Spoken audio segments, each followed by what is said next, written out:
ನಮಸ್ತೆ ಸ್ನೇಹಿತರೆ, ಇವತ್ತು ನಾವು ಪ್ರಥಮ BA BComನವರಿಗೆ ಇರುವಂತಹ ಭಾರತ ಸಂವಿಧಾನ, ಮಾನವ ಹಕ್ಕುಗಳು ಮತ್ತು ಪರಿಸರ ಅಧ್ಯಯನದಲ್ಲಿ ಮುಖ್ಯವಾದ ಪ್ರಶ್ನೆಗಳನ್ನು ನೋಡಿಕೊಳ್ಳುವ. ಈಗಾಗಲೇ ನಾವು ಭಾರತ ಸಂವಿಧಾನದ ಬಗ್ಗೆ ತಿಳ್ಕೊಂಡೆವು, ಮಾನವ ಹಕ್ಕುಗಳ ಬಗ್ಗೆ ತಿಳ್ಕೊಂಡೆವು. ಇವತ್ತಿನ ವಿಡಿಯೋದಲ್ಲಿ ನಾವು ಪರಿಸರ ಅಧ್ಯಯನದ ಬಗ್ಗೆ ತಿಳ್ಕೊಳ್ಳುವ. ಅದು ಬ್ಲಾಕ್ 4ರಲ್ಲಿ ಬರುವಂಥದ್ದು ಪರಿಸರ ಅಧ್ಯಯನ. ನೀವು ಪ್ರಶ್ನೆ ಪತ್ರಿಕೆಯಲ್ಲಿ ನೋಡಿದರೆ ವಿಭಾಗ ಎಯಲ್ಲಿ ಬ್ಲಾಕ್ 1 ಮತ್ತು ಬ್ಲಾಕ್ 2ರಲ್ಲಿ ಬರುವಂತಹ ಪ್ರಶ್ನೆಗಳನ್ನು ಕೊಡುವಂಥದ್ದು, ಹಾಗೆ ವಿಭಾಗ ಬಿಯಲ್ಲಿ ಬ್ಲಾಕ್ 3ರಲ್ಲಿ ಬರುವಂತಹ ಪ್ರಶ್ನೆಗಳು, ಹಾಗೆಯೇ ವಿಭಾಗ ಸಿಯಲ್ಲಿ ನಮಗೆ ಪರಿಸರ ಅಧ್ಯಯನದಿಂದ ಪ್ರಶ್ನೆಗಳು ಬರುವಂಥದ್ದು. ಇಲ್ಲಿ ಪ್ರಶ್ನೆ ಪತ್ರಿಕೆಯಲ್ಲಿ ಅವರು ಕೊಟ್ಟಿರುವಂತಹ ಪ್ರಶ್ನೆಗಳು ಯಾವುದು ಅಂತ ನೋಡಿಕೊಂಡು ನಂತರ ನಾವು ವಿವರಣೆಯನ್ನು ತಿಳ್ಕೊಳ್ಳುವ. ಪರಿಸರ ಅಧ್ಯಯನದ ಅರ್ಥ ಮತ್ತು ವ್ಯಾಪ್ತಿಯನ್ನು ಕೇಳಿದ್ದಾರೆ. ಇಲ್ಲಿ ಸಾಮಾಜಿಕ ಸಮಸ್ಯೆಗಳ ಬಗ್ಗೆ ಪ್ರಬಂಧ ಬರೆಯಿರಿ ಅಂತ ಹೇಳಿದ್ದಾರೆ. ಸಾಮಾಜಿಕ ಸಮಸ್ಯೆ ಅಂತ ಹೇಳಿದರೆ ಒಂದು ಜನಸಂಖ್ಯೆ, ಮತ್ತೊಂದು ಪರಿಸರ, ಅದರ ಬಗ್ಗೆ ಬರೆಯುವಂಥದ್ದು.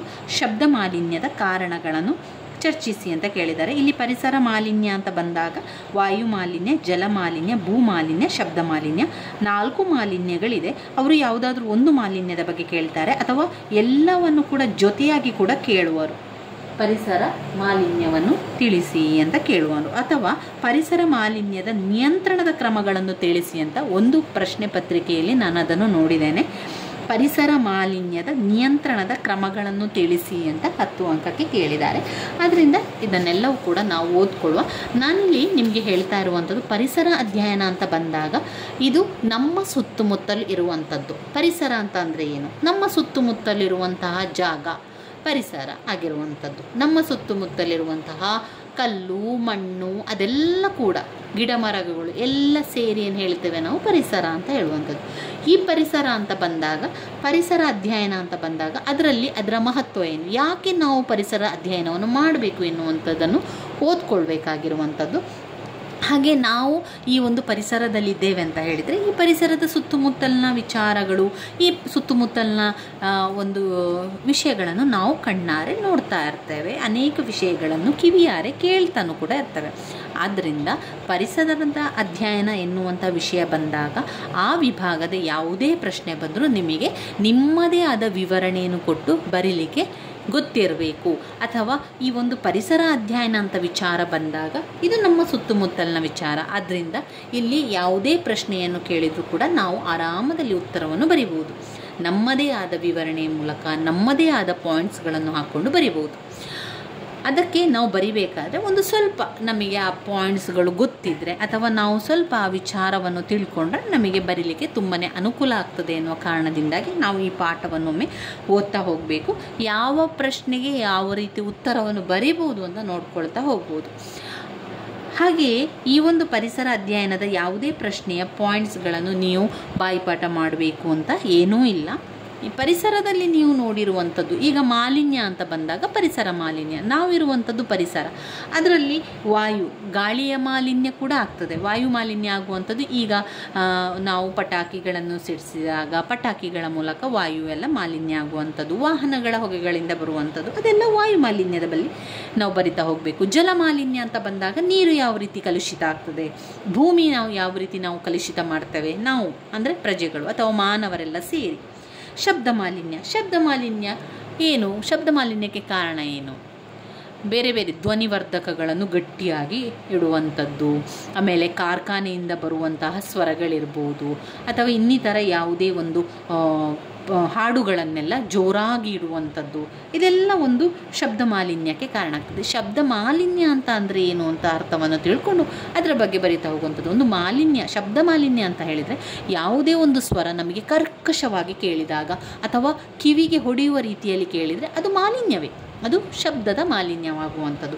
ಅದಕ್ಕೆ ಕಾರಣ ಏನು? ಯಾವ ಕಾರಣದಿಂದಾಗಿ ಶಬ್ದ ಮಾಲಿನ್ಯ ಆಗ್ತದೆ? ಪಟಾಕಿಯನ್ನು ಸಿಡಿಸ್ತಾರೆ, ಧ್ವನಿವರ್ಧಕಗಳನ್ನು ಇಡುವಂಥದ್ದು, ಪದ್ಯ ಹಾಡುಗಳನ್ನೆಲ್ಲ ಈ ಜೋರಾಗಿ ಇಡುವಂಥದ್ದು, ಇದೆಲ್ಲ ಕೂಡ ಶಬ್ದ ಮಾಲಿನ್ಯಕ್ಕೆ ಕಾರಣ ಆಗ್ತದೆ. ಜೋರಾಗಿ ವಾಹನದ ಹಾರ್ನ್ಗಳನ್ನು ಹಾಕುವಂಥದ್ದು, ಆಮೇಲೆ ಈ ನಮ್ಮ ಎಲೆಕ್ಟ್ರಾನಿಕ್ ಐಟಮ್ಸಿನ ಎಲೆಕ್ಟ್ರಾನಿಕ್ ಐಟಮ್ಸ್ ಮೂಲಕ ಆದರೆ ಈಗ ಮಿಕ್ಸಿ, ಗ್ರೈಂಡರ್ ಈ ರೀತಿಯ ಸ್ವರಗಳೆಲ್ಲ ತುಂಬ ಜೋರಾಗಿ ಬರುವಂಥ ಸ್ವರಗಳು, ಇದೆಲ್ಲ ಕೂಡ ಒಂದು ರೀತಿಯ ಮಾಲಿನ್ಯಕ್ಕೆ ಬರುವಂಥದ್ದು. ಪರಿಹಾರ ಅಂತ ಕೇಳಿದಾಗ ಯಾವ ರೀತಿ ಪರಿಹಾರವನ್ನು ಮಾಡ್ಬೋದು?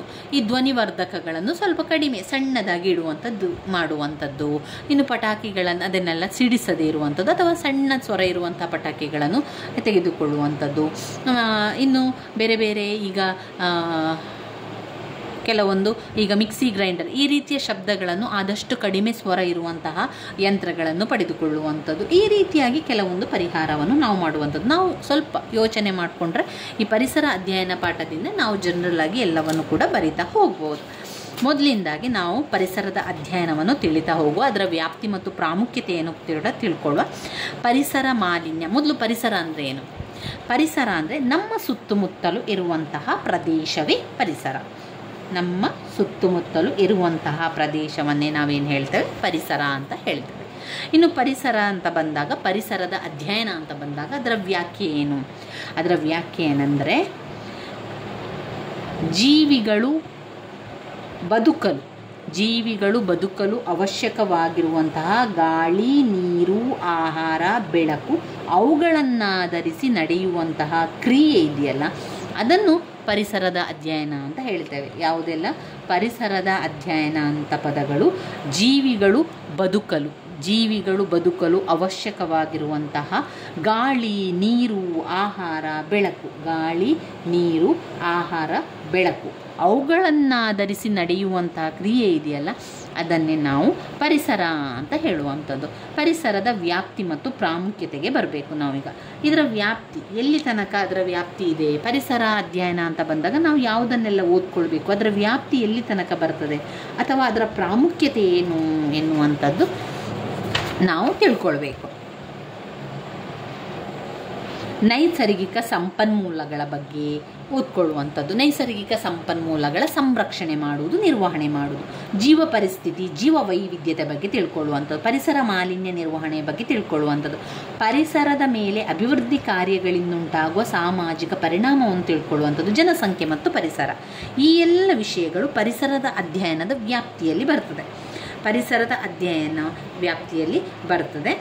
ಅಷ್ಟೇ ಅಲ್ಲದೆ ಅದರ ಇದು ಪರಿಸರ ವಿಜ್ಞಾನ, ಪರಿಸರದ ಯಂತ್ರಶಾಸ್ತ್ರ, ಪರಿಸರ ತಂತ್ರಜ್ಞಾನ, ಪರಿಸರದ ನಿರ್ವಹಣಾ ದೃಷ್ಟಿಕೋನದಿಂದಲೂ ಕೂಡ ಸ್ಪಷ್ಟೀಕರಿಸ್ಬೋದು. ಪರಿಸರದ ವ್ಯಾಪ್ತಿ ಮತ್ತು ಪ್ರಾಮುಖ್ಯತೆಯನ್ನು ನೋಡಿದಾಗ ನಂತರ ಬರುವಂಥದ್ದು ಪರಿಸರದ ಬಗೆಗಳು. ಯಾವುದೆಲ್ಲ ಪರಿಸರ ಇದೆ, ಬೇರೆ ಬೇರೆ ಪರಿಸರ ಇದೆ, ಅದು ಯಾವುದು ಅಂತ ನೋಡ್ಕೊಳ್ಳುವಂಥದ್ದು. ಮೊದಲಿಗೆ ಪರಿಸರದ ವ್ಯಾಖ್ಯೆಯನ್ನು ನೋಡಿಕೊಂಡೆವು. ಅಂದರೆ ಜೀವಿಗಳು ಬದುಕಲು ಅವಶ್ಯಕವಾಗಿರುವಂತಹ ಗಾಳಿ, ನೀರು, ಬೆಳಕು, ಆಹಾರ ಅವುಗಳನ್ನಾಧರಿಸುವ ನಡೆಯುವಂತಹ ಕ್ರಿಯೆಯೇ ಪರಿಸರ ಅಧ್ಯಯನ ಅಂತ ಆಗುವಂಥದ್ದು. ಪರಿಸರ ಅಧ್ಯಯನದ ವ್ಯಾಪ್ತಿ ಮತ್ತು ಪ್ರಾಮುಖ್ಯತೆ ಅಂತ ಬಂದಾಗ ಎರಡೂ ಕೂಡ ಒಂದೇ ರೀತಿಯಲ್ಲಿರುವಂಥದ್ದು. ವ್ಯಾಪ್ತಿ ಅಂತ ಬಂದಾಗ ಕೂಡ ಅದು ಯಾವುದನ್ನೆಲ್ಲ ಕಲಿಬೇಕು ಎನ್ನುವಂಥದ್ದು, ಪ್ರಾಮುಖ್ಯತೆ ಬಂದಾಗ ಕೂಡ ಅದು ಯಾವುದೆಲ್ಲ ವಿಚಾರ ಒಳಗೊಂಡಿದೆ ಎನ್ನುವಂಥದ್ದು ಕೂಡ ಬರ್ತದೆ. ಒಂದು, ನೈಸರ್ಗಿಕ ಸಂಪನ್ಮೂಲಗಳು.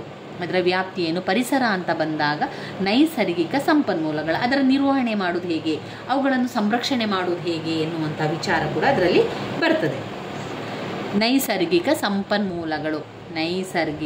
ಸಂಪನ್ಮೂಲಗಳು ಅದರ ಸಂರಕ್ಷಣೆ ಮಾಡುವಂಥದ್ದು ಮತ್ತು ಅದರ ನಿರ್ವಹಣೆ ಮಾಡುವಂಥದ್ದು ನೈಸರ್ಗಿಕ ಸಂಪನ್ಮೂಲಗಳು. ಎರಡು, ಜೀವ ಪರಿಸ್ಥಿತಿ ಮತ್ತು ಜೀವ ವೈವಿಧ್ಯತೆ. ಈಗ ಪರಿಸರ ಅಂತ ಬಂದಾಗ ಮೊದಲನೇದಾಗಿ ನೈಸರ್ಗಿಕವಾಗಿ ನಮಗೆ ಏನೆಲ್ಲ ಸಿಗ್ತದೆ, ಅದರ ಸಂರಕ್ಷಣೆ ಮಾಡೋದು ಹೇಗೆ, ಅದರ ನಿರ್ವಹಣೆ ಮಾಡೋದು ಹೇಗೆ ಅಂತ ಓದ್ಕೊಳ್ಬೇಕು. ಅದು ವ್ಯಾಪ್ತಿಯಲ್ಲಿ ಮತ್ತು ಪ್ರಾಮುಖ್ಯತೆಗೆ ಬರ್ತದೆ.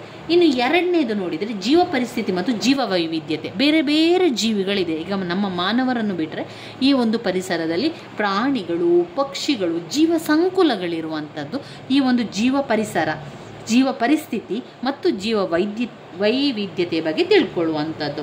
ಮೂರು, ಪರಿಸರ ಮಾಲಿನ್ಯ ಮತ್ತು ನಿರ್ವಹಣೆ. ಈಗ ನಾವು ಪರಿಸರದಲ್ಲಿದ್ದೇವೆ ಅಂತ ಹೇಳಿದರೆ ಅದರ ವ್ಯಾಪ್ತಿ ಮತ್ತು ಪ್ರಾಮುಖ್ಯತೆಯಲ್ಲಿ ನೋಡಿದರೆ ಪರಿಸರ ಮಾಲಿನ್ಯ ಉಂಟಾಗ್ತದೆ.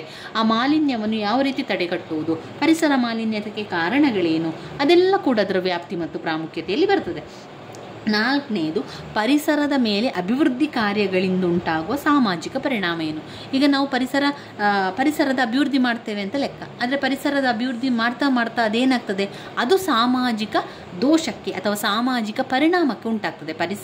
ಪರಿಸರವನ್ನು ಅಭಿವೃದ್ಧಿ ಮಾಡುವಂಥದ್ದು ಅಂದರೆ ಅಂತಾರಾಷ್ಟ್ರೀಯವಾಗಿ ಹೊರ ದೇಶಗಳನ್ನೆಲ್ಲ ನೋಡಿ ನಾವೇನು ಮಾಡ್ತೇವೆ, ನಮ್ಮ ಪರಿಸರವನ್ನು ಕೂಡ ನಮ್ಮ ಸಮಾಜವನ್ನು ಕೂಡ ಅಭಿವೃದ್ಧಿ ಮಾಡಬೇಕು ಅಂತ ಯೋಚನೆ ಮಾಡ್ತೇವೆ. ಈ ಅಭಿವೃದ್ಧಿ ಮಾಡಬೇಕು ಅಂತ ಹೇಳಿ ನಾವೇನು ಮಾಡ್ತೇವೆ, ಈ ಪರಿಸರವನ್ನೇ ಹಾಳು ಮಾಡ್ತಾ ಇದ್ದೇವೆ. ಇದು ಸಾಮಾಜಿಕ ಪರಿಣಾಮ ಉಂಟಾಗ್ತದೆ. ಅಂದರೆ ಹೊರ ದೇಶದಲ್ಲಿ ಮಾಡುವ ರೀತಿಯಲ್ಲಿ ಪರಿಸರ ಮೇಲೆ ಅಭಿವೃದ್ಧಿ ಕಾರ್ಯವನ್ನು ಮಾಡಲಿಕ್ಕೆ ಹೊರಡುವಂಥದ್ದು, ಅದರಿಂದಾಗಿ ಏನಾಗ್ತದೆ, ಸಾಮಾಜಿಕ ಪರಿಣಾಮ ಉಂಟಾಗುವಂಥದ್ದು. ಜನಸಂಖ್ಯೆ ಮತ್ತು ಪರಿಸರ ಒಂದು ಪರಿಸರದ ಅಧ್ಯಯನ ಅಂತ ಮಾಡುವಾಗ ಅದರ ವ್ಯಾಪ್ತಿಯಲ್ಲಿ ಯಾವುದು ಬರ್ತದೆ ಅಂದರೆ ಜನಸಂಖ್ಯೆ ಮತ್ತು ಪರಿಸರದ ಬಗ್ಗೆ ಅಧ್ಯಯನ ಮಾಡುವಂಥದ್ದು. ಈ ಎಲ್ಲ ವಿಚಾರಗಳ ಜೊತೆಗೆ ಪರಿಸರದ ವಿಜ್ಞಾನದ ಬಗ್ಗೆ ತಿಳ್ಕೊಳ್ಳುವಂಥದ್ದು, ಪರಿಸರದ ಒಂದು ಯಂತ್ರಶಾಸ್ತ್ರದ ಬಗ್ಗೆ ತಿಳ್ಕೊಳ್ಳುವಂಥದ್ದು, ಪರಿಸರದ ತಂತ್ರಜ್ಞಾನದ ಬಗ್ಗೆ ತಿಳಿದುಕೊಳ್ಳುವಂಥದ್ದು, ಪರಿಸರದ ನಿರ್ವಹಣಾ ದೃಷ್ಟಿಕೋನದಿಂದಲೂ ಕೂಡ ಅದರ ಪ್ರಾಮುಖ್ಯತೆಯನ್ನು ತಿಳ್ಕೊಳ್ಳುವಂಥ ಇದೆಲ್ಲ ಕೂಡ ಪ್ರಾಮುಖ್ಯತೆಯಲ್ಲಿ ಬರ್ತದೆ, ಪರಿಸರದ ಅಧ್ಯಯನದ ಪ್ರಾಮುಖ್ಯತೆಯಲ್ಲಿ ಬರ್ತದೆ. ಇನ್ನು ನಾವು ಓದ್ಕೊಳ್ಬೇಕಾಗಿರುವಂಥದ್ದು ಪರಿಸರದ ಬಗೆಗಳನ್ನು ತಿಳಿಸಿ ಅಂತ ಕೇಳಿದರೆ ಏನು ಬರೀಬೇಕು, ಅದನ್ನು ಒಂದು ರೇಖಾಚಿತ್ರದ ಮೂಲಕ ಅರ್ಧ ಪುಟ ಆಗುವಷ್ಟು ಬರೀರಿ. ಯಾವುದೆಲ್ಲ ಬರ್ತದೆ, ಪರಿಸರದಲ್ಲಿ ಎರಡು ಪರಿಸರ, ಆಂತರಿಕ ಪರಿಸರ ಮತ್ತು ಬಾಹ್ಯ ಪರಿಸರ ಅಂತ ಎರಡು ಪರಿಸರ ಬರುವಂಥದ್ದು ಕಾಣ್ಬೋದು. ಆಂತರಿಕ ಪರಿಸರ ಮತ್ತು ಬಾಹ್ಯ ಪರಿಸರ, ಇಲ್ಲಿ ಅವರು ಅದನ್ನು ಆ ರೀತಿಯಾಗಿ ರೇಖಾಚಿತ್ರ ಕೊಡಲಿಲ್ಲ. ಇಲ್ಲಿ ನನಗೆ ಸುಲಭವಾಗುವ ರೀತಿಯಲ್ಲಿ ಈ ರೀತಿ ಬರ್ಕೊಂಡಿರುವಂಥದ್ದು, ನಂತರ ಉಳಿದಿರುವಂಥದ್ದು ನಾವೇ ವಿವರಿಸ್ತಾ ಹೋಗುವಂಥದ್ದು. ಪರಿಸರದಲ್ಲಿ ಎರಡು ವಿಧ, ಆಂತರಿಕ ಪರಿಸರ ಮತ್ತು ಬಾಹ್ಯ ಪರಿಸರ. ಬಾಹ್ಯ ಪರಿಸರದಲ್ಲಿ ಮತ್ತೆರಡು ವಿಧ, ಭೌತಿಕ ಪರಿಸರ ಮತ್ತು ಸಾಮಾಜಿಕ ಪರಿಸರ. ಭೌತಿಕ ಪರಿಸರ ಮತ್ತು ಸಾಮಾಜಿಕ ಪರಿಸರ. ಭೌತಿಕ ಪರಿಸರದಲ್ಲಿ ಮತ್ತೆರಡು ವಿಧ, ಸಾಮಾಜಿಕ ಪರಿಸರದಲ್ಲಿ ಸಾಂಸ್ಕೃತಿಕ, ಆರ್ಥಿಕ, ಸಾಮಾಜಿಕ ಪರಿಸರದಲ್ಲಿ ಮೂರು ವಿಧವನ್ನು ಕಾಣ್ಬೋದು. ಭೌತಿಕ ಪರಿಸರದಲ್ಲಿ ಎರಡು ವಿಧ, ಕೃತಕ ಮತ್ತು ನೈಸರ್ಗಿಕ.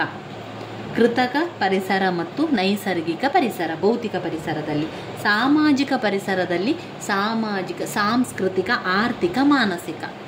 ಸಾಂಸ್ಕೃತಿಕ, ಆರ್ಥಿಕ, ಮಾನಸಿಕ ಪರಿಸರದಲ್ಲಿ ಎರಡು ವಿಧ, ಆಂತರಿಕ ಪರಿಸರ ಮತ್ತು ಬಾಹ್ಯ ಪರಿಸರ.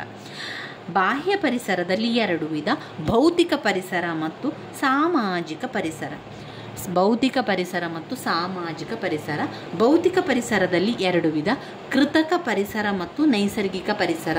ಕೃತಕ ಪರಿಸರ ಮತ್ತು ನೈಸರ್ಗಿಕ ಪರಿಸರ. ಸಾಮಾಜಿಕ ಪರಿಸರದಲ್ಲಿ ಮೂರು ವಿಧ, ಸಾಂಸ್ಕೃತಿಕ ಪರಿಸರ, ಆರ್ಥಿಕ ಪರಿಸರ ಮತ್ತು ಮಾನಸಿಕ ಪರಿಸರ ಆಗಿರುವಂಥದ್ದು. ಇದನ್ನು ನಾವು ಪರಿಸರದ ಘಟಕಗಳು ಅಥವಾ ಪರಿಸರದ ವಿಧಗಳಲ್ಲಿ ನಾವು ಬರಿತಾ ಹೋಗಬೇಕಾಗಿರುವಂಥದ್ದು. ನಂತರ ವಿವರಣೆಯನ್ನು ಕೊಡಬೇಕಾದ್ರೆ ನಮಗೆ ಯಾವ ರೀತಿ ಪರಿಸರದ ಬಗ್ಗೆ ಅನ್ನಿಸ್ತದೆ ಅದನ್ನೆಲ್ಲ ಬರಿತಾ ಹೋದರೆ ಆಯಿತು. ಇನ್ನು ಜೀವ ಪರಿಸರ ವ್ಯವಸ್ಥೆಯ ರಚನೆಯ ಬಗ್ಗೆ 10 ಅಂಕಕ್ಕೆ ಕೇಳಿದ್ದಾರೆ. ಜೀವ ಪರಿಸರದ ವ್ಯವಸ್ಥೆಯ ಬಗ್ಗೆ 10 ಅಂಕಕ್ಕೆ ಬಂದಾಗ ನಾವು ಜೀವ ಪರಿಸರ ವ್ಯವಸ್ಥೆಯಲ್ಲಿ ಎರಡು ವಿಧ, ಒಂದು ಅಜೈವಿಕ ಘಟಕಗಳು ಮತ್ತು ಜೈವಿಕ ಘಟಕಗಳು ಎನ್ನುವಂಥ ಎರಡು ವಿಧಗಳಿದೆ. ಅದನ್ನು ನೆನಪಲ್ಲಿಟ್ಕೊಂಡು ಅದನ್ನು ವಿಚಾರದಲ್ಲಿ ಇಟ್ಕೊಂಡು ನಾವು ಬರಿತಾ ಹೋಗಬೇಕಾಗಿರುವಂಥದ್ದು. ಅಜೈವಿಕ ಘಟಕಗಳು ಮತ್ತು ಜೈವಿಕ ಘಟಕಗಳು. ಜೀವ ಪರಿಸರ ವ್ಯವಸ್ಥೆಯ ರಚನೆಗಳು. ಜೀವ ಪರಿಸರ ವ್ಯವಸ್ಥೆಯ ರಚನೆಯು ಜೀವಿಯು ವರ್ಗ, ಜೀವನದ ಇತಿಹಾಸ, ಸಂಖ್ಯೆ ಮತ್ತು ಅವುಗಳು ವಾಸಿಸುವ ಸ್ಥಳವನ್ನು ವಿವರಿಸುತ್ತದೆ. ಜೀವ ಪರಿಸರ ವ್ಯವಸ್ಥೆಯ ರಚನಾತ್ಮಕ ಘಟಕಗಳಲ್ಲಿ ಎರಡು ವಿಧ, ಜೈವಿಕ ಘಟಕಗಳು ಮತ್ತು ಅಜೈವಿಕ ಘಟಕಗಳು. ಜೈವಿಕ ಘಟಕಗಳು ಮತ್ತು ಅಜೈವಿಕ ಘಟಕಗಳಾಗಿರುವಂಥದ್ದು. ಜೈವಿಕ ಘಟಕಗಳಲ್ಲಿ ಯಾವುದೆಲ್ಲ ಇರುವಂಥದ್ದು, ಜೈವಿಕ ಘಟಕಗಳಲ್ಲಿ ಉತ್ಪಾದಕರು, ಉಪಭೋಗಿಗಳು, ವಿಘಟಕರು. ಉತ್ಪಾದಕರು ಅಂದರೆ ತಯಾರಿಸುವಂಥವರು, ಸಸ್ಯಗಳು. ಉಪಭೋಗಿಗಳು ಅಂದರೆ ಪ್ರಾಣಿಗಳು, ಅದನ್ನು ಬಳಸುವಂಥವರು. ವಿಘಟಕರು ಅಂದರೆ ಅದನ್ನೆಲ್ಲ ಕೂಡ ಒಂದು ವಿಘಟನೆಯನ್ನು ಮಾಡುವಂಥದ್ದು. ಅಂದರೆ ಸೂಕ್ಷ್ಮಾಣು ಜೀವಿಗಳು, ಶಿಲೀಂಧ್ರಗಳೆಲ್ಲ ಏನು ಮಾಡ್ತಾರೆ, ಅದನ್ನು ಮಣ್ಣಿನಲ್ಲಿ ಅದನ್ನು ವಿಘಟನೆಯನ್ನು ಮಾಡುವಂಥದ್ದು ವಿಘಟಕರು. ಇದು ಜೈವಿಕ ಘಟಕಗಳಲ್ಲಿ ಬರುವಂಥದ್ದು. ಜೀವ ಪರಿಸರ ವ್ಯವಸ್ಥೆಯಲ್ಲಿ ಎರಡು ವಿಧಗಳು, ಒಂದು ಜೈವಿಕ ಘಟಕಗಳು ಮತ್ತು ಅಜೈವಿಕ ಘಟಕಗಳು. ನೆನಪಲ್ಲಿಟ್ಕೊಳ್ಳಿ, ಜೀವ ಪರಿಸರ ವ್ಯವಸ್ಥೆಯ ರಚನೆ ಅಂತ ಬಂದಾಗ ಜೈವಿಕ ಘಟಕಗಳು, ಅಜೈವಿಕ ಘಟಕಗಳು ಅಂತ ಎರಡು ಮುಖ್ಯವಾದ ಪಾರ್ಟನ್ನು ಮಾಡಿಕೊಳ್ಳಿ. ಅದನ್ನು ಕೂಡ ರೇಖಾಚಿತ್ರದ ಮೂಲಕ ಬರೀರಿ. ಆಗ ನಮಗೆ ಅರ್ಧ ಪುಟದಷ್ಟು ರೇಖಾಚಿತ್ರವನ್ನು ಮಾಡಿ ನಂತರ ವಿವರಿಸಲಿಕ್ಕೆ ತುಂಬಾ ಅನುಕೂಲ ಆಗ್ತದೆ. ಜೈವಿಕ ಘಟಕಗಳು ಮತ್ತು ಅಜೈವಿಕ ಘಟಕಗಳು ಅಂತ ಎರಡು ಬರೆಯಿರಿ. ನಂತರ ಜೈವಿಕ ಘಟಕದ ಕೆಳಗೆ ಬರೆಯಿರಿ ಉತ್ಪಾದಕರು, ಉಪಭೋಗಿಗಳು, ವಿಘಟಕರು ಅಂತ ಬರೆಯಿರಿ. ಉತ್ಪಾದಕರು, ಉಪಭೋಗಿಗಳು, ವಿಘಟಕರು. ಉತ್ಪಾದಕರಲ್ಲಿ ಯಾರು? ಸಸ್ಯಗಳನ್ನು ಹಾಕಿ. ಉಪಭೋಗಿಗಳು ಯಾರು? ಪ್ರಾಣಿಗಳು ಹಾಕಿ. ವಿಘಟಕರು ಯಾರು? ಶಿಲೀಂಧ್ರ, ಸೂಕ್ಷ್ಮಾಣುಜೀವಿಗಳನ್ನು ಹಾಕಿ. ಇನ್ನು ಅಜೈವಿಕ ಘಟಕ. ಅಜೈವಿಕ ಘಟಕದಲ್ಲಿ 2 ಪಾರ್ಟನ್ನು ಬರೆಯಿರಿ. ನಿರವಯ ಘಟಕಗಳು ಮತ್ತು ಸಾವಯವ ಘಟಕಗಳು. ನಿರವಯವ ಘಟಕಗಳು ಮತ್ತು ನಿರವಯವ ಘಟಕಗಳು ಮತ್ತು ಸಾವಯವ ಘಟಕಗಳು. ನಿರವಯವ ಘಟಕಗಳಲ್ಲಿ ಇಂಗಾಲ, ಸಾರಜನಕ, ಇಂಗಾಲದ ಡೈಆಕ್ಸೈಡ್, ನೀರು ಇತ್ಯಾದಿ ಇರ್ತದೆ. ಸಾವಯವ ಘಟಕದಲ್ಲಿ ಪ್ರೋಟೀನ್, ಕಾರ್ಬೋಹೈಡ್ರೇಟ್, ಲಿಪಿಡ್ಸ್ಗಳಿರುವಂಥದ್ದು. Protein, carbohydrate, lipids. ಇನ್ನು ಜೀವ ಪರಿಸರ ವ್ಯವಸ್ಥೆಯ ರಚನೆಯನ್ನು ಈ ರೀತಿಯಾಗಿ ಅವರು ಬರಿತಾ ಹೋಗಿದ್ದಾರೆ ನೋಡಿ. ಅಜೈವಿಕ ಘಟಕ ಮತ್ತು ಜೈವಿಕ ಘಟಕ, ಜೈವಿಕ ಘಟಕ ಮತ್ತು ಅಜೈವಿಕ ಘಟಕ. ಜೈವಿಕ ಘಟಕಗಳಲ್ಲಿ ಮೊದಲ ಉತ್ಪಾದಕರು, 2 ಉಪಭೋಗಿಗಳು, 2 ಸಸ್ಯಾಹಾರಿಗಳು, ಮಾಂಸಾಹಾರಿಗಳು, ಉಭಯಹಾರಿಗಳು, ವಿಘಟಕರು. ಮೊದಲ ಉತ್ಪಾದಕರು ಅಂದರೆ ಸೂರ್ಯನ ಬೆಳಕಿನ ಮೂಲಕ ಮೊದಲ ಉತ್ಪಾದಕರು. ಉಷ್ಣತೆಯಲ್ಲಿ ಸಸ್ಯಾಹಾರಿಗಳು, ಉಪಭೋಗಿಗಳು. ಆಮೇಲೆ ಮಳೆ, ಇದೆಲ್ಲ ಉಪಭೋಗಿಗಳು. ಸಸ್ಯಾಹಾರಿ, ಮಾಂಸಾಹಾರಿ, ಉಭಯಹಾರಿಗಳು ಉಪಭೋಗಿಗಳಲ್ಲಿ ಬರುವಂಥದ್ದು. ಉತ್ಪಾದಕರು, ಮೊದಲ ಉತ್ಪಾದಕರು ಸಸ್ಯಗಳು. ಸೂರ್ಯನ ಬೆಳಕನ್ನು ಉಪಯೋಗಿಸಿಕೊಂಡು ಆಹಾರವನ್ನು ತಯಾರಿಸ್ತಾರೆ. ಇದು ಮೊದಲ ಉತ್ಪಾದಕರು ಸಸ್ಯಗಳು. ನಂತರ ಉಪಭೋಗಿಗಳಲ್ಲಿ ಬರುವಂಥದ್ದು ಪ್ರಾಣಿಗಳು, ಸಸ್ಯಗಳು, ಉಭಯಹಾರಿಗಳು. ಉಷ್ಣತೆ, ಬೆಳಕು, ನೀರು, ಮಳೆ, ತೇವಾಂಶವನ್ನು ಉಪಯೋಗಿಸಿಕೊಂಡು ಉತ್ಪಾದನೆ ಮಾಡ್ತಾರೆ.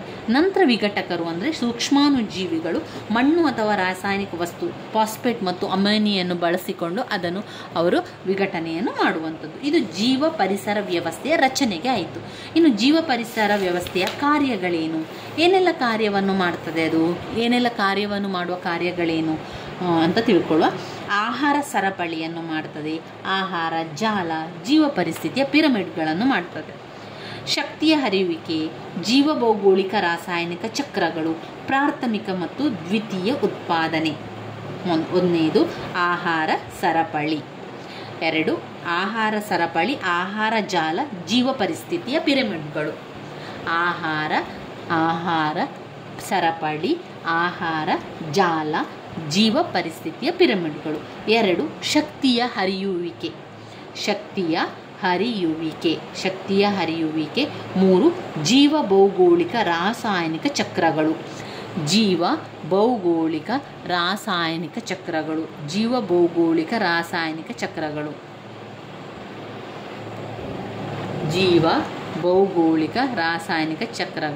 4 ಪ್ರಾಥಮಿಕ ಮತ್ತು ದ್ವಿತೀಯ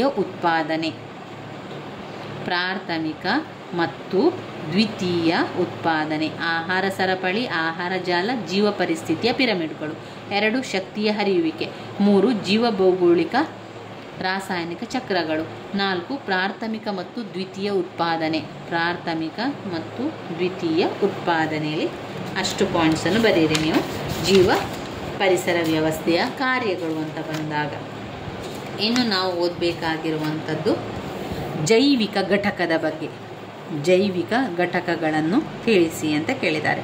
ಜೈವಿಕ ಘಟಕಗಳನ್ನು ನಾವು ಈಗಾಗಲೇ ಕಲಿತುಕೊಂಡಿದ್ದೇವೆ. ಯಾವುದದು ನೋಡಿ, ನೀವು ಆರಂಭದಲ್ಲಿ ಜೀವ ಪರಿಸರ ವ್ಯವಸ್ಥೆಯ ರಚನೆಯ ಬಗ್ಗೆ ಕಲಿತುಕೊಂಡಿದ್ದೀರಿ. ಅದರಲ್ಲಿ ಜೈವಿಕ ಘಟಕ ಇತ್ತಲ್ಲ, ಈ ಜೈವಿಕ ಘಟಕಗಳ ಸಂಪೂರ್ಣ ವಿವರಣೆ ಇರುವಂಥದ್ದೇ ಅಲ್ಲಿ.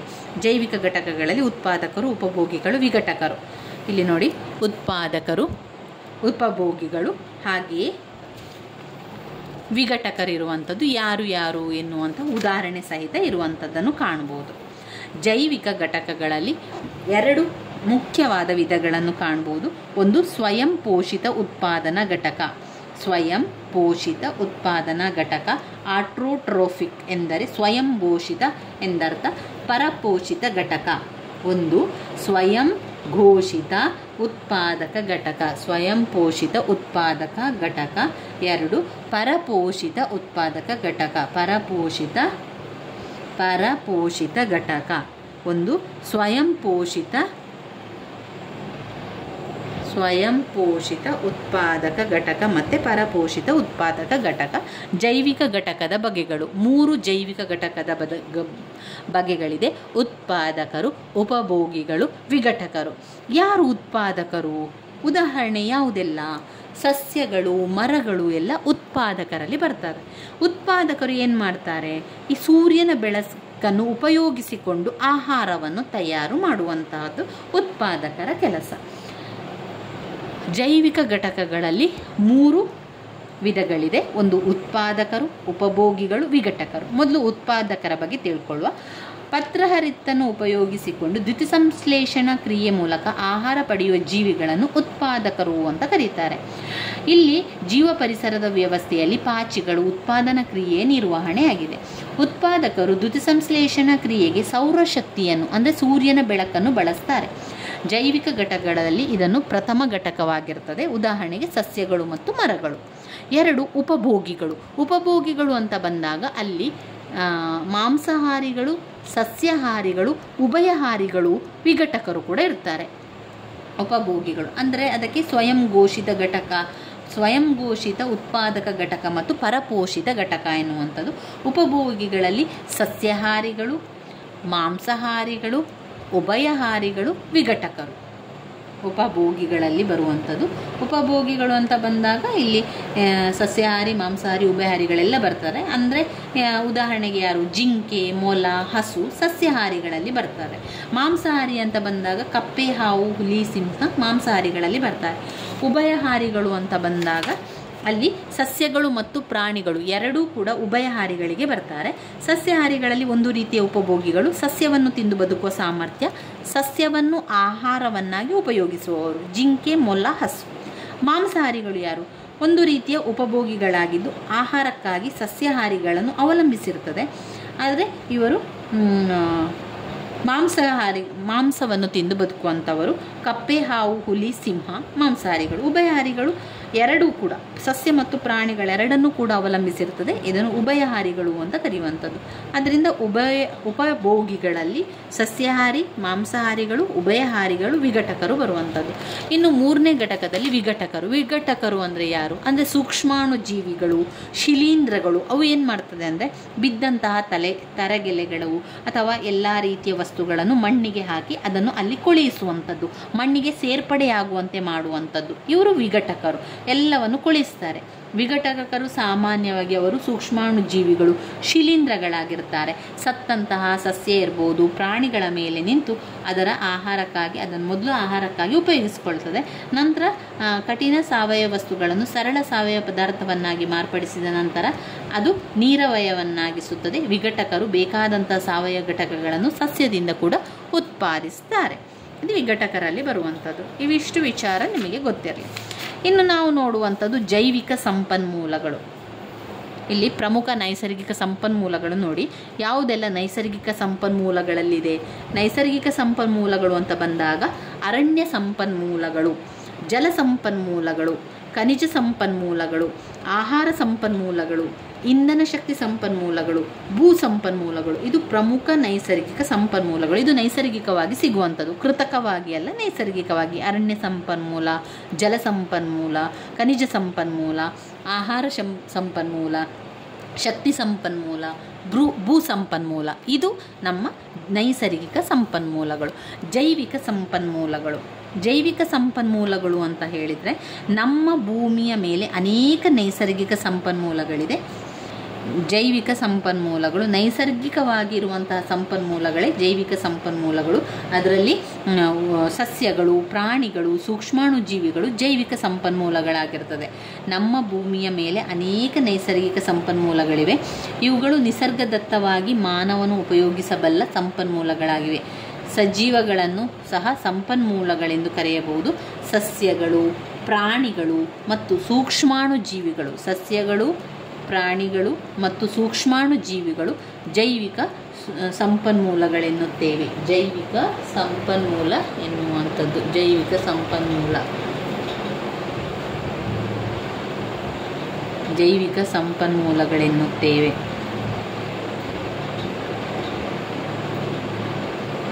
ಅದರಲ್ಲಿ ನಾವು ಪಾಯಿಂಟ್ಸ್ ಆಗಿ ತಗೊಳ್ತಿದ್ರೆ ಸಸ್ಯಗಳು, ಒಂದು ಸಸ್ಯಗಳು, 2 ಪ್ರಾಣಿಗಳು, 3 ಸೂಕ್ಷ್ಮಾಣು ಜೀವಿಗಳು, ಅದನ್ನು ಜೈವಿಕ ಸಂಪನ್ಮೂಲಗಳು ಅಂತ ಹೇಳ್ತೇವೆ. ಮೊದಲು ಸಸ್ಯಗಳ ಬಗ್ಗೆ ಬರೀರಿ. ಸಸ್ಯ ನಮಗೆ ಎಷ್ಟೊಂದು ಪ್ರಯೋಜನಕಾರಿ, ಅದರಿಂದ ಔಷಧಿ ಸಿಗ್ತದೆ.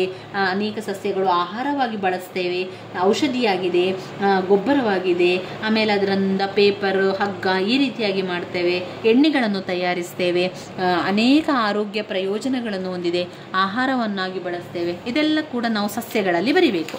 ಜೈವಿಕ ಸಂಪನ್ಮೂಲಗಳು ಸಸ್ಯಗಳು. ನಂತರ ಪ್ರಾಣಿಗಳಲ್ಲಿ ಬಂದಾಗ, ಪ್ರಾಣಿ ಕೂಡ ಹಾಗೆ ನಮಗೆ ಅನೇಕ ರೀತಿಯಲ್ಲಿ ಸಹಾಯ ಮಾಡ್ತದೆ, ಅನೇಕ ರೀತಿ ಅದನ್ನು ಬಳಸ್ಕೊಳ್ತೇವೆ, ಅದನ್ನು ಬೇರೆ ಬೇರೆ ಅನುಕೂಲಕರ ಬಳಸುವಂಥದ್ದು. ಇದು ಪ್ರಾಣಿಗಳ ಬಗ್ಗೆ ಆಯಿತು.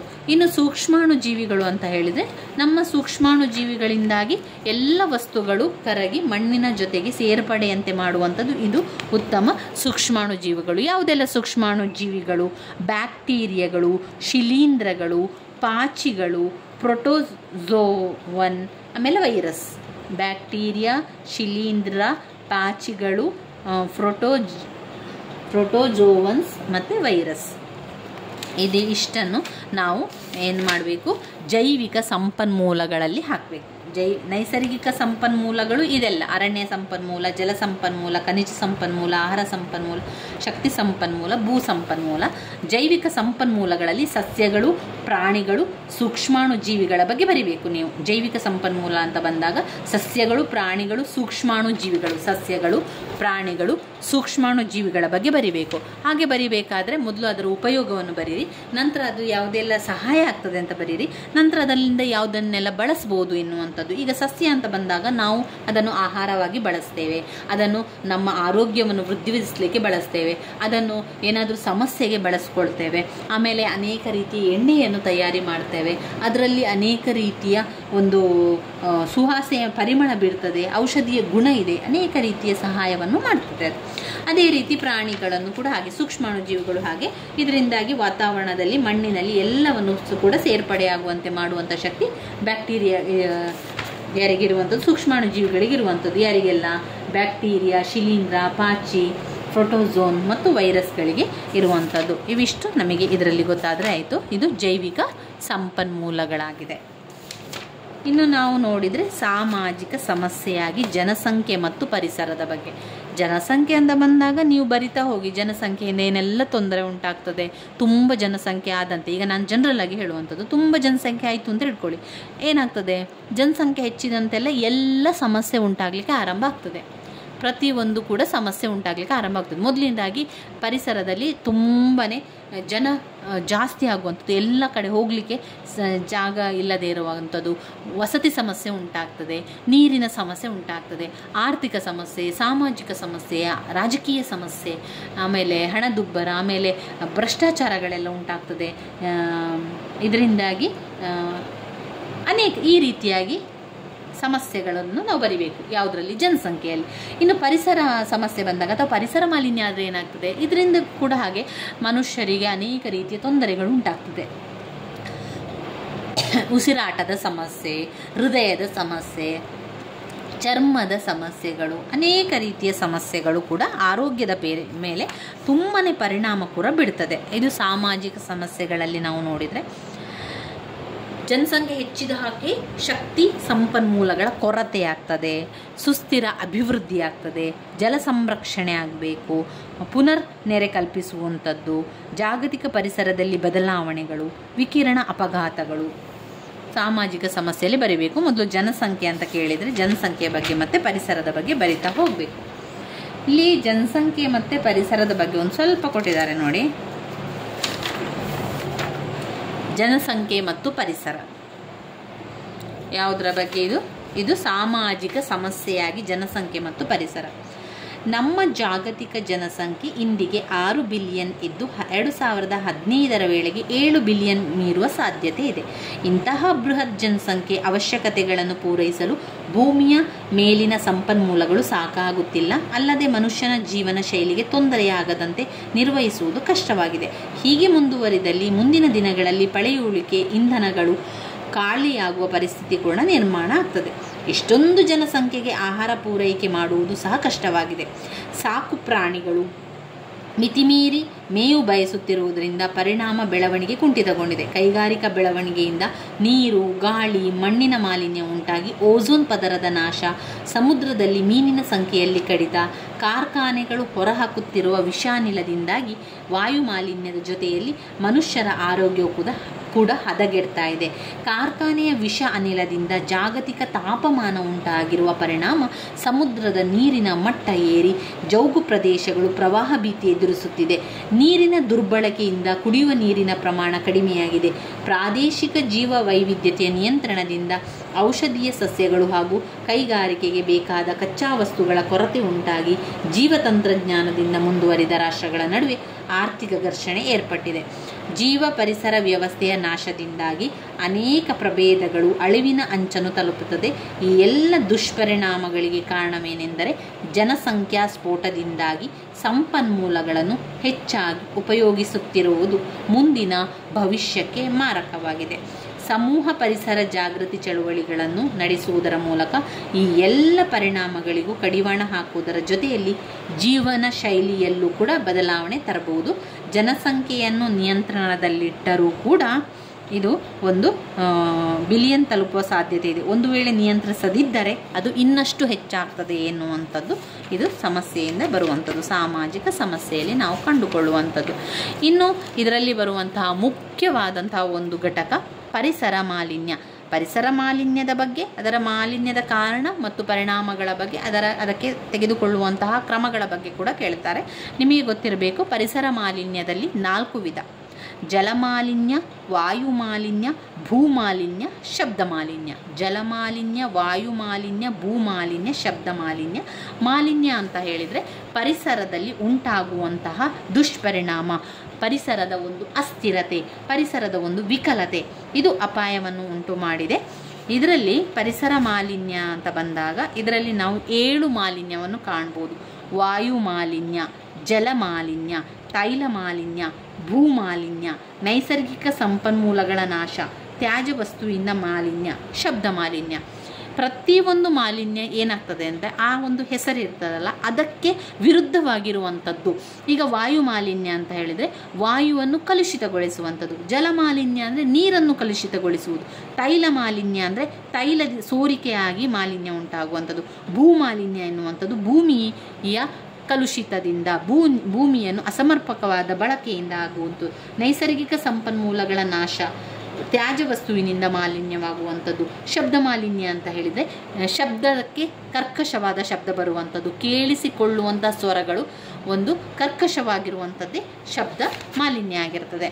ಇಲ್ಲಿ ವಾಯು ಮಾಲಿನ್ಯ ಅಂತ ಬಂದಾಗ ಗಾಳಿಯಿಂದಾಗಿ ಗಾಳಿಯ ಒಂದು ಮಾಲಿನ್ಯ ಉಂಟಾಗುವಂಥದ್ದು. ಇದರಲ್ಲಿ ನಾವೇ ಮೊದಲೆಲ್ಲ ಸಣ್ಣದಿರಬೇಕಾದ್ರೆ ಇದೆಲ್ಲ ಕೂಡ ಮಾಲಿನ್ಯದ ಬಗ್ಗೆ ನಾವು ಓದ್ಕೊಂಡಿದ್ದೇವೆ. ಈಗ ಅದನ್ನು ಸ್ವಲ್ಪ ಉದ್ದದಾಗಿ ಸ್ವಲ್ಪ ಜಾಸ್ತಿ ವಿವರಣೆ ಮಾಡ್ತಾ ಬರಿತಾ ಹೋಗಬೇಕಾಗ್ತದೆ. ವಾಯು ಮಾಲಿನ್ಯ ಅಂತ ಹೇಳಿದರೆ ನಮ್ಮ ಸುತ್ತಮುತ್ತಲಿನ ವಾತಾವರಣದ ಗಾಳಿಯು ಕಲುಷಿತವಾಗುವಂಥದ್ದು ವಾಯು ಮಾಲಿನ್ಯ. ಇದಕ್ಕೆ ಕಾರಣ ಏನು ಅಂತಾದರೆ ಪಟಾಕಿಗಳನ್ನು ಹೊಡೆಯುವಂಥದ್ದಿರ್ಬೋದು, ವಾಹನಗಳಿಂದ ಬರುವಂಥ ಹೊಗೆಗಳಿರ್ಬೋದು, ಅಥವಾ ಯಾವುದೇ ಕೆಮಿಕಲಿಂದ ಬರುವಂಥದ್ದು, ಕಾರ್ಖಾನೆ ಬರುವಂತಹ ಹೊಗೆಯಿಂದ ಇರ್ಬೋದು. ಇದು ಎಲ್ಲ ಕಾರಣಗಳಿಂದಾಗಿ ನಮ್ಮ ವಾಯು ಮಾಲಿನ್ಯ ಉಂಟಾಗ್ತದೆ. ಇದರಿಂದಾಗಿ ಏನಾಗ್ತದೆ, ವಾಯು ಮಾಲಿನ್ಯದಿಂದಾಗಿ ಭೂಮಿಯ ಮೇಲಿನ ಓಝೋನ್ ಹಲವು ವಸ್ತುಗಳು ಹಲವು ಗುಣಗಳನ್ನು ಹೊಂದಿದೆ ಅಂತ ಹೇಳ್ತಾರೆ. ಯಾವ ರೀತಿ ಅದನ್ನು ತಡೆಗಟ್ಟಬಹುದು? ಇದು ಕಾರಣ, ಇವೆಲ್ಲ ಕಾರಣವನ್ನು ನಾವು ಹಾಕ್ಬೋದು. ಅಂದರೆ ಒಂದು ಕಾರ್ಖಾನೆಯಿಂದ ಬರುವಂತಹ ಅನಿಲ ಹೊಗೆ ಇರ್ಬೋದು, ಅಥವಾ ಪಟಾಕಿಗಳನ್ನು ಸಿಡಿಸುವುದರಿಂದ, ಇನ್ನು ಕೆಲವೊಂದು ವಿಕಿರಣ ತ್ಯಾಜ್ಯವನ್ನು ಬಿಡುವುದರಿಂದ, ಪೆಟ್ರೋಲ್ದ ಘಟಕ, ಅದೆಲ್ಲ ಕೂಡ ವಾಯು ಮಾಲಿನ್ಯದ ಬರ್ತದೆ. ಈ ವಾಯು ಮಾಲಿನ್ಯ ದುಷ್ಪರಿಣಾಮ ಏನಾಗ್ತದೆ ಅಂತ ಹೇಳಿದರೆ, ಗಾಳಿಯಿಂದಾಗಿ ನಮಗೆ ಗಾಳಿ ಯಾಕೆ ಬೇಕು? ಉಸಿರಾಡಲಿಕ್ಕೆ ಗಾಳಿ ಬೇಕು. ಈ ಉಸಿರಾಟದ ತೊಂದರೆ ಬರುವಂಥದ್ದು, ಚರ್ಮದ ರೋಗಗಳು ಬರುವಂಥದ್ದು, ಹೃದಯದ ಸಮಸ್ಯೆಗಳು ಬರುವಂಥದ್ದು, ವೃದ್ಧಾಪ್ಯರು ಬಹುಬೇಗ ಅದಕ್ಕೆ ಗುರಿಯಾಗ್ತಾರೆ. ಮಕ್ಕಳು ಮತ್ತು ವೃದ್ಧಾಪ್ಯರು ಶ್ವಾಸಕೋಶದ ಸಮಸ್ಯೆಗಳು, ಶ್ವಾಸಕೋಶದ ಕ್ಯಾನ್ಸರ್ ಬರುವಂಥದ್ದು, ಆಮೇಲೆ ಹೃದ್ರೋಗ ಬರುವಂಥದ್ದು, ಇದೆಲ್ಲ ವಾಯು ಮಾಲಿನ್ಯದ ದುಷ್ಪರಿಣಾಮಗಳು. ಇದನ್ನು ಹೇಗೆ ತಡೆಗಟ್ಟುವಂಥದ್ದು? ತಡೆಗಟ್ಟಬೇಕಾದ್ರೆ ವಾಹನಗಳಿಂದ ಬರುವಂಥ ಹೊಗೆಗಳನ್ನು ತಡೆಗಟ್ಟುವಂಥದ್ದು, ಕಾರ್ಖಾನೆಯ ಮಾಲಿನ್ಯವನ್ನು ಬಿಡದಂತೆ ನೋಡಿಕೊಳ್ಳುವಂಥದ್ದು, ಪಟಾಕಿಗಳನ್ನು ಸಿಡಿಸದೇ ಇರುವಂಥದ್ದು, ವಾಯು ವಾಯು ಕಲುಷಿತ ಆಗದಂತೆ ನೋಡಿಕೊಳ್ಳುವಂಥದ್ದು. ಇನ್ನು ಭೂಮಾಲಿನ್ಯ ಅಂತ ಅಂದರೆ ಭೂಮಿನ ಕಲುಷಿತಗೊಳಿಸುವಂಥದ್ದು, ಭೂಮಿಯ ಒಂದು ಪದಾರ್ಥಗಳನ್ನು ವಿಷಗೊಳಿಸುವಂಥದ್ದೇ ಭೂಮಾಲಿನ್ಯ. ಇದರ ವಿಧಗಳು ಅಂತ ಹೇಳಿದರೆ ಮೇಲ್ಪದರ ಮಾಲಿನ್ಯ ಉಂಟಾಗುವುದು, ಅದೆಲ್ಲ ಯಾವ ರೀತಿ ಮಾಲಿನ್ಯ ಆಗ್ತದೆ? ರಾಸಾಯನಿಕ ಗೊಬ್ಬರಗಳನ್ನು ಬಳಸುವಂಥದ್ದು, ಕೀಟನಾಶಕ ಬಳಸುವಂಥದ್ದು, ಘನತ್ಯಾಜ್ಯಗಳನ್ನು ಹಾಕುವಂಥದ್ದು, ಅರಣ್ಯ ನಾಶ ಮಾಡುವ, ಇದೆಲ್ಲ ಕೂಡ ಮಾಲಿನ್ಯದ ಕಾರಣಗಳಾಗಿದೆ. ಭೂ ಮಾಲಿನ್ಯಕ್ಕೆ ದುಷ್ಪರಿಣಾಮ ಏನು ಅಂತ ಹೇಳಿದರೆ ಮಣ್ಣಿನ ಸವಕಳಿ ಆಗ್ತದೆ, ಕೃಷಿ ಚಟುವಟಿಕೆ ಉತ್ತಮವಾಗುವುದಿಲ್ಲ, ಫಲವತ್ತು ಇರುವುದಿಲ್ಲ, ಸರಿಯಾದ ತರಕಾರಿ ಅಥವಾ ಯಾವುದೇ ರೀತಿಯ ಒಂದು ಆಹಾರ ಪದಾರ್ಥಗಳಾಗುವುದಿಲ್ಲ. ಇದೆಲ್ಲ ಮಾಲಿನ್ಯದಲ್ಲಿ ಉಂಟಾಗುವಂಥದ್ದು. ಕೆಲವೊಂದು ಪರಿಹಾರವನ್ನು ತೆಗೆದುಕೊಳ್ಬೋದು. ಅದನ್ನೆಲ್ಲ ರಾಸಾಯನಿಕಗಳು ಬಳಸದಂತೆ ನೋಡಿಕೊಳ್ಳುವಂಥದ್ದು, ಕೀಟನಾಶಕಗಳು ಬಳಸದಂತೆ ನೋಡಿಕೊಳ್ಳುವಂಥದ್ದು, ಅದೆಲ್ಲ ತಡೆಗಟ್ಟುವಂಥದ್ದು.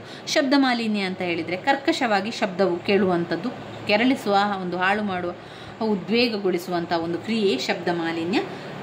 ಈ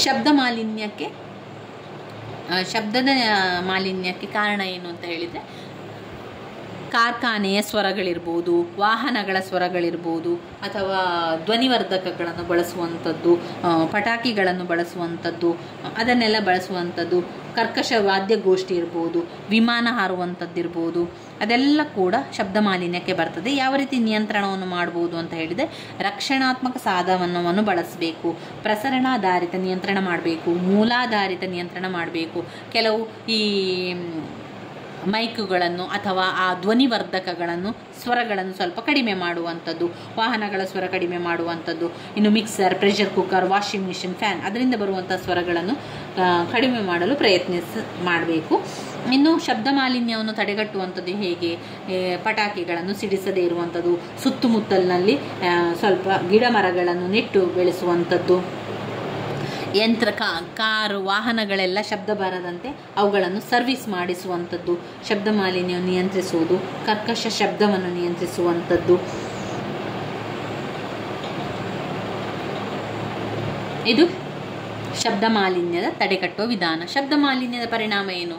ಶಬ್ದ ಅಂತ ಬಂದ ಕೂಡಲೇ ನಮ್ಮ ಕಿವುಡು ಬರುವಂಥದ್ದು, ಅಂಗವಿಕಲತೆ ಬರುವಂಥದ್ದು, ರಕ್ತದೊತ್ತಡ ಬರ್ತದೆ, ಹೃದಯ ರೋಗ ಬರ್ತದೆ, ಒತ್ತಡ ಬರ್ತದೆ, ಶಬ್ದ ಕೇಳಿ ಕೇಳಿ ಕೇಳಿ ಒಂದು ರೀತಿಯ ಒತ್ತಡ ಬರುವಂಥದ್ದು, ಉದ್ವೇಗ, ಕೋಪ, ಅದೆಲ್ಲ ಮುಂಗೋಪ, ಅದೆಲ್ಲ ಸಮಸ್ಯೆ ಬರುವಂಥ ನಿದ್ರಾಹೀನತೆ ಉಂಟಾಗುವುದು ಶಬ್ದ ಮಾಲಿನ್ಯದ ಪರಿಣಾಮಗಳಾಗಿರ್ತದೆ. ಇವಿಷ್ಟನ್ನು ನಾವು ಓದ್ಕೊಳ್ಬೇಕು. ಇನ್ನು ಶಬ್ದ ಮಾಲಿನ್ಯವನ್ನು ನಿಯಂತ್ರಿಸುವ ಕ್ರಮಗಳೇನು? ಯಾವುದೆಲ್ಲ ನಿಯಂತ್ರಣ ಕ್ರಮಗಳು? ಒಂದು, ಶಾಲಾ ಕಾಲೇಜುಗಳಲ್ಲಿ ಅದರ ಬಗ್ಗೆ ಮಾಹಿತಿಯನ್ನು ರವಾನಿಸಬೇಕು.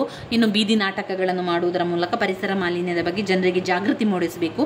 ಮಾಲಿನ್ಯ ನಿಯಂತ್ರಣದ ಕಾಯ್ದೆಗಳನ್ನು ಹಾಕಬೇಕು, ಕಾನೂನುಗಳನ್ನು ಹಾಕಬೇಕು. ಏನಾದರೂ ಮಾಲಿನ್ಯ ಮಾಡಿದರೆ ಕಠಿಣ ಶಿಕ್ಷೆ ಅಂತ ಹೇಳಿ ಕಾನೂನು ಅದನ್ನು ಹಾಕಬೇಕು. ಕೈಗಾರಿಕೆಗಳಿಂದ ಹೊರಬರುವಂತಹ ಮಾಲಿನ್ಯಗಳನ್ನೆಲ್ಲ ದೂರದಲ್ಲಿ ಎಲ್ಲಿಯಾದರೂ ಒಂದೇ ಕಡೆ ಸೇರುವಂತೆ ಮಾಡಬೇಕು. ಮಾಲಿನ್ಯಕಾರಕ ತ್ಯಾಜ್ಯ ವಸ್ತುಗಳನ್ನು ಕಡಿತಗೊಳಿಸಬೇಕು. ರಾಷ್ಟ್ರೀಯ ಮಾಲಿನ್ಯ ನಿಯಂತ್ರಣ ದಿನವನ್ನು ಡಿಸೆಂಬರ್ 2 ಆಚರಿಸಲಾಗುತ್ತದೆ. ರಾಷ್ಟ್ರೀಯ ಮಾಲಿನ್ಯ ನಿಯಂತ್ರಣಾ ದಿನ ಡಿಸೆಂಬರ್ 2 ಆಚರಿಸಲಾಗುತ್ತದೆ. ಶಾಲಾ ಕಾಲೇಜುಗಳಲ್ಲಿ ಜಾಗೃತಿ ಕ್ರಮಗಳನ್ನು ನಡೆಸಬೇಕು. ಆಮೇಲೆ ರಾಸಾಯನಿಕ ಹೆಚ್ಚು ಬಳಸದಂತೆ ನೋಡಿಕೊಳ್ಳಬೇಕು. ಅದರ ಬಗ್ಗೆ ಜನರಿಗೆ ಅರಿವನ್ನು ಮೂಡಿಸಬೇಕು. ಕ್ರಮವನ್ನು ಕೂಡ ತೆಗೆದುಕೊಳ್ಬೇಕು. ಇದು ಪರಿಸರ ಮಾಲಿನ್ಯದ ನಿಯಂತ್ರಣದ ಕ್ರಮಗಳಲ್ಲಿ ನಾವು ಬರಿಬೇಕಾಗಿರುವಂಥದ್ದು. ಇವಿಷ್ಟು ವಿಚಾರಗಳು ನಮಗೆ ಬ್ಲಾಕ್ 4ರಲ್ಲಿ ನಾವು ಓದ್ಕೊಳ್ಬೇಕಾಗಿರುವಂತಹ ಮುಖ್ಯ ಪ್ರಶ್ನೆಗಳ ವಿವರಣೆಯನ್ನು ನಾನು ತಿಳಿಸಿರುವಂಥದ್ದು. ಇವಿಷ್ಟು ಆದರೆ ನಮ್ಮ ಪ್ರಥಮ BA BComನವರಿಗೆ ಇರುವಂತಹ ಭಾರತ ಸಂವಿಧಾನ, ಮಾನವ ಹಕ್ಕುಗಳು ಮತ್ತು ಪರಿಸರದ ಅಧ್ಯಯನದಿಂದ ಎಲ್ಲವನ್ನು ಕೂಡ ನಾವು ಓದ್ಕೊಂಡೆವು. ಅದರಲ್ಲಿರುವಂಥ ಪಾಯಿಂಟ್ಸ್ಗಳನ್ನು ಅರ್ಥ ತಿಳ್ಕೊಳ್ಳಿ. ಇಲ್ಲ ಅಂತಾದರೆ ಬಾಯ್ಪಾಠ ಮಾಡಿ ಅದು ತಿಳ್ಕೊಳ್ಳಿ. ಕೊನೆಯದಾದ ಬ್ಲಾಕ್ 4ರಲ್ಲಿ ಸಂಪೂರ್ಣವಾಗಿ ಪರಿಸರದ ಬಗ್ಗೆ, ಜೈವಿಕ ಸಂಪನ್ಮೂಲಗಳ ಬಗ್ಗೆ ಇರೋದ್ರಿಂದ ಒಂದು ಸ್ವಲ್ಪ ಅವುಗಳನ್ನು ನೋಡ್ಕೊಳ್ಳಿ. ನಂತರ ನಮಗೆ ಎಲ್ಲವನ್ನು ಕೂಡ ವಿವರಿಸಲಿಕ್ಕೆ ಸಾಧ್ಯ ಆಗ್ತದೆ. ಇನ್ನು ಓದದೇ ಇರುವಂತಹ ಪಾಠಗಳನ್ನೆಲ್ಲ ಒಮ್ಮೆ ಜಸ್ಟ್ ಆದರೂ ಕೂಡ ಮೇಲಿಂದ ಮೇಲೆ ಆದರೂ ಕೂಡ ನೋಡ್ಕೊಳ್ಳಿ. ಇದರಿಂದ ನಿಮಗೆ ಅದರಲ್ಲಿರುವಂಥ ಪಾಯಿಂಟ್ಸ್ಗಳು, ಅದರೊಳಗೆ ಯಾವ ವಿಚಾರ ಇದೆ ಎನ್ನುವಂಥದ್ದು ಕೂಡ ಅರ್ಥ ಮಾಡ್ಕೊಳ್ಳಿಕ್ಕೆ ಸಹಾಯ ಆಗ್ತದೆ. ಹಾಗೆ ಈಗಾಗಲೇ ನಾನು ಹೇಳಿರುವಂತೆ ಹಳೆಯ ಪ್ರಶ್ನೆ ಪತ್ರಿಕೆಯಲ್ಲಿ ನೀವು ವಿಭಾಗ ಎಯಲ್ಲಿ ಯಾವಾಗಲೂ ಬ್ಲಾಕ್ 1 ಮತ್ತು ಬ್ಲಾಕ್ 2ರಿಂದ ಪ್ರಶ್ನೆಗಳು ಬರುವಂಥದ್ದು. ಒಟ್ಟು ಅವರು 7 ಪ್ರಶ್ನೆಯನ್ನು ಕೊಡ್ತಾರೆ. ನಾವು 4 ಪ್ರಶ್ನೆಗೆ ಉತ್ತರವನ್ನು ಬರೀಲಿಕ್ಕೆ ಇರುವಂಥದ್ದು. ಎಲ್ಲ ಕೂಡ 10 ಅಂಕದ ಪ್ರಶ್ನೆಗಳಾಗಿರುತ್ತದೆ.